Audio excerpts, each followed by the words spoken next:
दोस्तों, आज का सबसे बड़ा सवाल कि देश में एक साथ कैसे होगा लोकसभा और विधानसभा का चुनाव। जी हां दोस्तों, हम आपको पूरी खबर बताएंगे, लेकिन उससे पहले आप अभी इस वीडियो को लाइक कर लीजिए और चैनल को सब्सक्राइब करके दोस्तों जरूर रख लीजिए। पल पल की खबर हम आपको बताते रहेंगे। दोस्तों, क्या देश में लोकसभा और विधानसभा चुनाव एक साथ होने वाला है? यह सवाल इसलिए क्योंकि सरकार ने शायद एक साथ चुनाव कराने का मूड बना लिया है। दरअसल मोदी सरकार ने संसद का विशेष सत्र बुलाया है। यह सत्र 18 से 22 सितंबर तक चलेगा। बताया जा रहा है कि इस सत्र में एक देश एक चुनाव यानी वन नेशन वन इलेक्शन पर बिल लाया जा सकता है। प्रधानमंत्री नरेंद्र मोदी भी अक्सर एक देश एक चुनाव की वकालत कर रहे हैं। पिछले महीने भी राज्यसभा में चर्चा के दौरान पीएम मोदी ने एक देश एक चुनाव को समय की जरूरत बताया था। लेकिन सवाल यह उठता है कि यह सब होगा कैसे। संसद के मानसून सत्र में सरकार ने इसका जवाब दिया था। केंद्रीय कानून मंत्री अर्जुन राम मेघवाल ने संसद में बताया था कि यह चुनाव कराने के लिए संविधान के अनुच्छेद 83, 85, 172, 174 और 356 में संशोधन करना होगा। जी हां दोस्तों, आइए जानते हैं कि आखिर यह संशोधन है क्या। अगस्त 2018 में एक देश एक चुनाव पर लॉ कमीशन की रिपोर्ट आई थी। इस रिपोर्ट में सुझाव दिया गया था कि देश के 2 फेज में चुनाव कराया जा सकता है। पहले फेज में लोकसभा के साथ ही कुछ राज्य के विधानसभा चुनाव और दूसरे फेज में बाकी राज्यों के विधानसभा चुनाव। लेकिन इसके लिए कुछ विधानसभाओं का कार्यकाल बढ़ाना होगा, तो किसी के समय को पहले ही बंद करना होगा और यह सब बगैर संविधान संशोधन के मुमकिन नहीं है। यह 5 अनुच्छेद क्या कहते हैं हम आपको बताते हैं। अनुच्छेद 83, इसके मुताबिक लोकसभा का कार्यकाल 5 साल तक रहेगा। अनुच्छेद 83(2) में प्रावधान है कि इस कार्यकाल को 1 साल के लिए सिर्फ बढ़ाया जा सकता है। अनुच्छेद 85, राष्ट्रपति को समय से पहले लोकसभा कम भंग करने का अधिकार दिया गया है। अनुच्छेद 172, इस अनुच्छेद में विधानसभा का कार्यकाल 5 साल के लिए तय किया गया है। हालांकि अनुच्छेद 83(2) के तहत विधानसभा चुनाव का कार्यकाल भी 1 साल के लिए बढ़ाया जा सकता है। अनुच्छेद 174, जिस तरह से राष्ट्रपति के पास लोकसभा भंग करने का अधिकार है, उसी तरह अनुच्छेद 174 में राज्यपाल को विधानसभा भंग करने का अधिकार दिया गया है। अनुच्छेद 356, यह किसी भी राज्य में राष्ट्रपति शासन लगाने का प्रावधान करता है। राज्यपाल की सिफारिश पर किसी राज्य में राष्ट्रपति शासन लागू किया जा सकता है। लेकिन दोस्तों, सवाल फिर वही है कि क्या फिर साथ हो सकते हैं चुनाव? हाँ दोस्तों, हम आपको कुछ विकल्प के बारे में बताते हैं। विकल्प 1, कुछ राज्यों के चुनाव लोकसभा चुनाव के साथ ही हो सकते हैं। कुछ राज्य में लोकसभा से कुछ महीने पहले होते हैं, तो वहीं कुछ राज्यों में लोकसभा चुनाव के कुछ महीने बाद ही चुनाव होते हैं। ऐसे में कुछ राज्य में विधानसभा समय से पहले भंग करके और कुछ कार्यकाल बढ़ाकर लोकसभा चुनाव को एक साथ ही चुनाव कराया जा सकता है। लेकिन कैसे हो सकता है ये? तो दोस्तों, हम आपको बता दें कि मध्य प्रदेश, छत्तीसगढ़, राजस्थान, मिजोरम और तेलंगाना में विधानसभा चुनाव लोकसभा से कुछ महीने पहले होने हैं। इसी तरह आंध्र प्रदेश, अरुणाचल प्रदेश, हरियाणा, महाराष्ट्र, उड़ीसा और सिक्किम में चुनाव लोकसभा चुनाव के कुछ महीने बाद होने हैं। ऐसे में जिन राज्यों में पहले चुनाव होने हैं उनका कार्यकाल बढ़ाया जाए और जहां बाद में चुनाव होने हैं वहां के समय को विधानसभा भंग कर दिया जाए, तो फिर अप्रैल मई में लोकसभा चुनाव के साथ ही यहां विधानसभा चुनाव हो सकता है।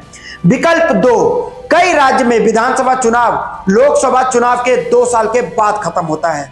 ऐसे में 2 फेज में चुनाव कराया जा सकता है। पहले फेज में लोकसभा चुनाव के साथ ही कुछ राज्यों के विधानसभा चुनाव हो जाएं और दूसरे फेज में बाकी बचे राज्यों के चुनाव हो जाएं। ऐसा होता है तो 5 साल में 2 बार विधानसभा चुनाव होगा।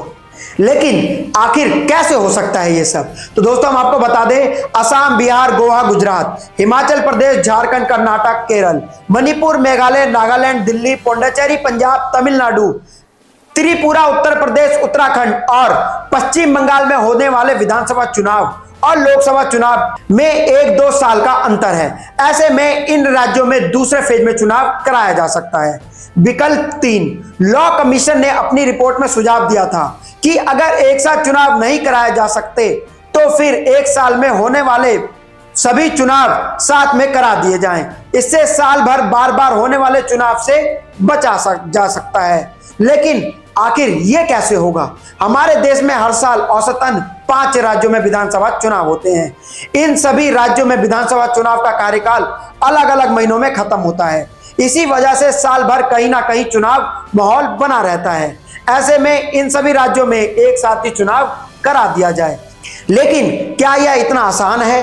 ऐसा हुआ तो कोई दिक्कत नहीं होगी फिर? आइए जानते हैं इसके बारे में। साथ चुनाव कराने पर भी 2 तरह के संवैधानिक दिक्कतें आ सकती हैं। पहली तो ये कि चुनाव में किस पार्टी, एक पार्टी या गठबंधन को बहुमत नहीं मिली तो फिर आखिर होगा क्या? और दूसरी समस्या यह है कि कार्यकाल पूरा किए बगैर ही सरकार समय से पहले गिर गई तो फिर एक साथ चुनाव कराने वाली स्थिति बिगड़ नहीं जाएगी? लेकिन लॉ कमीशन ने इन दोनों समस्याओं को लेकर भी सुझाव दिए हैं। पहली वाली दिक्कत यानी बहुमत ना मिलने पर स्थिति पर यह सुझाव दिया गया कि चुनाव के बाद राष्ट्रपति या राज्यपाल सबसे बड़ी पार्टी या गठबंधन को सरकार बनाने का न्योता देगा।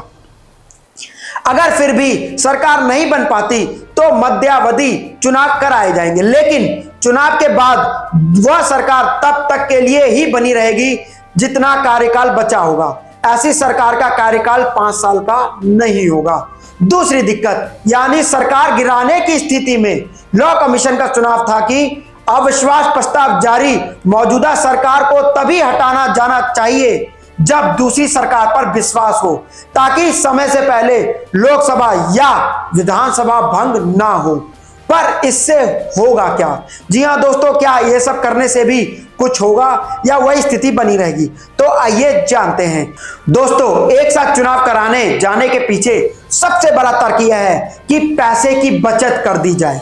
कानूनी लोकसभा चुनाव का खर्च केंद्र और विधानसभा चुनाव का खर्च राज्य उठाती है। अगर किसी राज्य में लोकसभा के साथ साथ विधानसभा चुनाव भी हो तो फिर केंद्र और राज्य मिलकर खर्च उठाते हैं। लॉ कमीशन ने अपनी रिपोर्ट में 2014 के लोकसभा चुनाव में आसपास हुए कुछ राज्यों में विधानसभा चुनाव के खर्च की तुलना की थी। इसमें बताया था कि लोकसभा चुनाव के आसपास 5 से राज्य हरियाणा, झारखंड, मध्य प्रदेश, दिल्ली और महाराष्ट्र में विधानसभा चुनाव हुए थे। इन राज्यों में लोकसभा चुनाव के वक्त जितना खर्च हुआ था लगभग उतना ही विधानसभा चुनाव में भी हुआ था। उदाहरण के लिए महाराष्ट्र में लोकसभा चुनाव के वक्त लगभग 490 करोड़ रुपए खर्च हुए थे, जबकि विधानसभा चुनाव में 462 करोड़ रुपए का खर्च आया था। लॉ कमीशन का कहना था कि अगर 7 चुनाव होते तो इस खर्च को कम किया जा सकता था। कानून मंत्री अर्जुन राम मेघवाल ने बीते महीने संसद में बताया था कि 7 चुनाव कराने के लिए ईवीएम और पेपर ट्रेल मशीन खरीदनी होगी, जिन पर करोड़ों रुपए खर्च होंगे। ईवीएम मशीन 15 साल तक चलती है। ऐसे में एक साथ चुनाव कराने का इस्तेमाल 3 और 4 बार हो सकेगा और इसके बाद फिर कोई मशीन खरीदनी नहीं होगी। हालांकि लॉ कमीशन का कहना था कि अगर 2019 में लोकसभा और विधानसभा चुनाव एक साथ कराए जाते तो 4500 करोड़ का खर्च बढ़ेगा।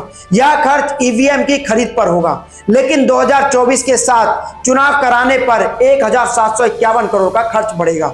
लेकिन क्या इतनी बड़ी जनसंख्या वाला देश भारत देश, जो शायद 125 करोड़ की जनसंख्या रखता है, उसमें क्या यह मुमकिन है? आइए जानते हैं। इसी राह में कई रोड़े हैं। सबसे बड़ा रोड़ा तो राजनीतिक पार्टी का है। सारी पार्टी विपक्ष पार्टी के विरोध में है। जी हां दोस्तों, विरोध के पीछे कई तर्क दिए जा रहे हैं। मसलन 7 चुनाव होते तो क्षेत्र मुद्दों की वजह राष्ट्र मुद्दों को तरजीह मिल सकती है और इनका उल्टा प्रभाव पड़ सकता है। इससे राष्ट्रीय पार्टी बढ़ेंगी और क्षेत्रीय पार्टी खत्म हो जाएंगी। दूसरी बड़ी दिक्कत संवैधानिक प्रक्रिया है। अगर सरकार इसका बिल ले आती है तो यह दोनों सदनों में पास भी हो जाता है, तो उसके बाद भी इसे कम से कम 15 राज्यों की विधानसभाओं से अनुमोदित करवाना होगा। जी हां दोस्तों, 15 राज्य के विधानसभाओं से इस बिल को अनुमोदित कराना होगा, तभी ये जाकर के पास हो पाएगा।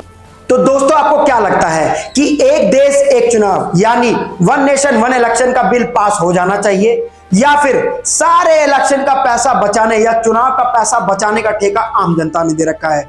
क्योंकि आम जनता के पास सिर्फ एक ही ताकत है, वो है वोट की ताकत। आम जनता जिसको वोट देगी वही राज्य और वही लोकसभा और विधानसभा में चुने जाएंगे। तो दोस्तों क्या यह बिल आना चाहिए?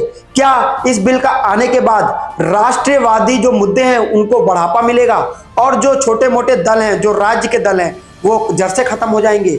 या सही होगा दोस्तों, या फिर जैसे चुनाव चल रहा है हमारे देश में वैसा ही होना चाहिए और इलेक्शन जो आम आदमी की ताकत है वोट, उसमें कोई छेड़छाड़ नहीं करना चाहिए? आपको क्या कुछ लगता है आप हमें कमेंट में जरूर बताएं और इस वीडियो को लाइक जरूर करें। और दोस्तों आपका एक कमेंट ही यह तय करेगा कि इस देश में एक देश एक चुनाव की प्रक्रिया या फिर वन नेशन वन इलेक्शन आना चाहिए या नहीं। जय हिंद, जय भारत।